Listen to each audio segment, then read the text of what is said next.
राष्ट्रवादी शरदचंद्र पवार पक्षाचे आमदार जयंत पाटील यांच्या सांगलीमधील जत येथील साखर कारखान्याचं नाव अज्ञातांनी बदललं। राजाराम बापू पाटील साखर कारखाना असं नाव असणाऱ्या स्वागत कमानीवर राजे विजयसिंह डफळे साखर कारखाना असं करण्यात आलेलं आहे। महापुरुषांचं चित्र आणि विजयसिंह राजे डफळे असा मजकूर असलेला डिजिटल बॅनर या कारखान्याच्या मुख्य प्रवेशद्वाराच्या कमानीवर लावलाय।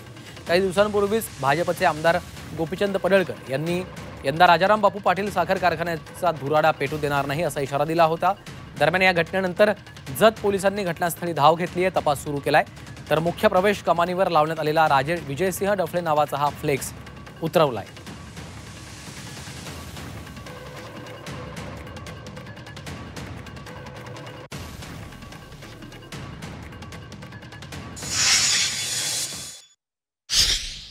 जयंतराव हे अत्यंत सुसंस्कृत संस्कारी नेते आहेत असं त्यांचं मत आहे आणि तुम्ही दाखवता वारंवार। दिसायला स्मार्ट असल्यामुळे तुम्हाला तसं कदाचित वाटत असेल तर ते तुम्ही दाखवता।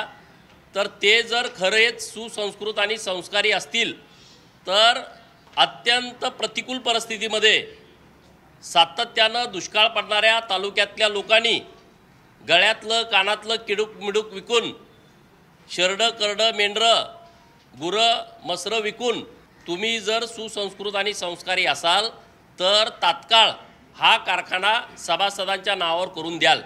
तुम्हाला 1 रुपया कुणी देणार नाही, कारण त्यांचे सहकारी आहेत, विशाल पाटील खासदार आहेत। त्यांनी वसंतदादा शेतकरी सहकारी साखर कारखाना दत्त ॲग्रो इंडियाला भाड्यानं दिला आहे। तर त्यांनी भाडं किती मिळतं सांगावं एका पोत्यामागं किंवा टनेज मागं, आणि मग त्याचा हिशोब करावा एवढ्या वर्षाचं भाडं किती होतं आहे आणि उरलेले पैसे आणि कारखाना जयंत पाटलांनी आमच्या तालुक्यातल्या सभासदांच्या नावावर करून द्यावा।